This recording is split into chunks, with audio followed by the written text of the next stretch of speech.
guys. Cool. It's hot and windy outside, but I wanted to make a video because I haven't in so long, and because I haven't been reading that much, to be honest, but I thought I would do a tag today. So I have a tag for you, and it's the playing with your emotions tag. So I'm just going to jump in. First emotion is happy, and this was really hard for me to find because I don't read happy books. I'm sorry. I'm a really happy person, but I just don't read happy books. But I found this one, and it makes me happy, so why not? It's called Heaven is for Real by Todd Burpo, and it's about this little boy's journey to heaven. He basically dies and then goes to heaven and then turns back to life, and it just makes me happy because there's a lot of facts that, like, it's just a really, really cool book. If you're a Christian, definitely pick it up because it will make you realize that heaven is for real. So, I liked that book a lot. Sad. I had many options for sad. But I picked Night by Elie Wiesel because it's probably the saddest book I've ever read. I've read a lot of books similar to it, but just the things that he goes through are really sad. I cried through most of it, so chose this one, and he just goes through concentration camps, and there are family members involved, and it's just, if you want to cry, read this book. I swear, I don't think you'll be able to read it without crying. It's very sad, so that was a good one for that one. Angry. This book doesn't really make me angry, but I chose 1,000 Splendid Suns because it makes me angry how women are treated. Still in, like, the Middle East, women are still mistreated, and you see that in this book.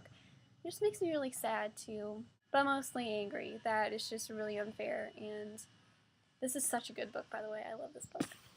But that made me a little angry. Nostalgic. I don't have them with me, but I wanted to be different than everyone else and not say Harry Potter, even though that's true.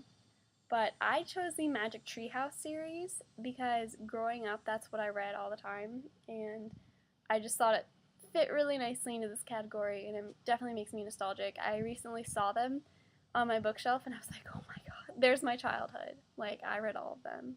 So, nostalgic for you. Scared. No book has really made me scared, but I just chose Miss Peregrine's Home for Peculiar Children because it was a little creepy. Like, the pictures were sometimes creepy, and it had, like, monsters and stuff in it, so I wasn't scared while reading it, but I thought that'd be my best option. So, and that book is upstairs, and I don't feel like getting it, so. Surprise. Okay, I'm so excited.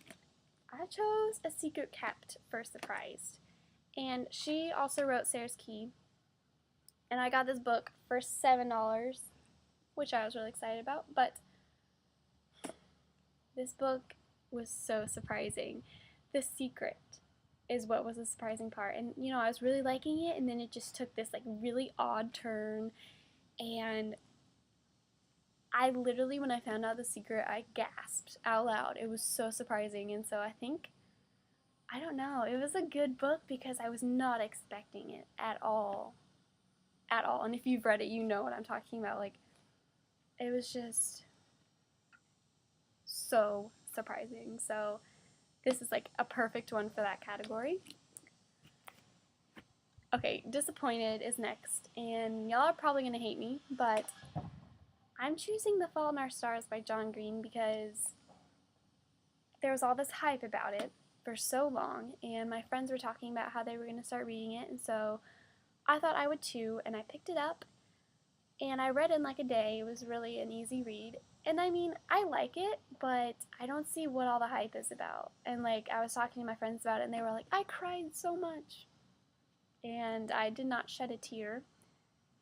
I don't know, I mean, I liked it and everything. I don't dislike it, but it's just not my favorite book, and I think I was a little bit disappointed because I was expecting more, but it's definitely not a bad book, so don't get me wrong.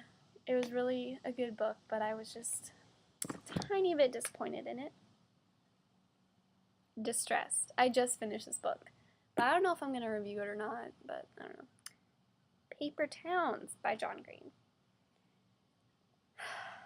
So, about 75% of the book is basically like a chase, and it was the most distressing thing because, I don't know. I don't want to like ruin it for anyone, but this just made me so stressed out, and I could not put it down because I wanted to find out what happens, and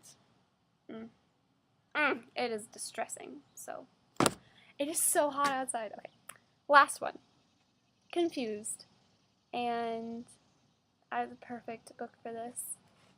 Tinkers by Paul Harding. So I bought this book because it was little. It's the winner of the Pulitzer Prize, and I loved the cover. I definitely judge books by the covers. And I don't know, I just thought it looked good. This little book took me like 2 weeks to read because it was the most confusing thing. I think it was trying to talk about the meaning of life or something. It's about this old man in a hospital, and he talks about his youth, which is nice. Okay, cool. But then the characters, like I got all of the characters mixed up, and then I got the past and the present mixed up, and I could not focus on it at all. And it doesn't have like good grammar marks. It doesn't have like quotation marks or anything, which I think's cool, but that confused me even more. So I don't know. I definitely do not recommend this book. Do not buy it because it's confusing. Or maybe it's my fault, like I'm just too young to understand it or something, but I've read a fair share of books and none have confused me like Tinkers has, so pick it up if that sounds interesting to you, but it was just so difficult to read. So that is my tag. I tag all of you, and I hope you enjoyed it. I hope I shared some nice books with you, and I hope you guys have a great day. And oh, I'm going to camp, so I won't be putting up a video for like a week and a half. Sorry about that, but hopefully I'll read in the meantime. And bye, guys.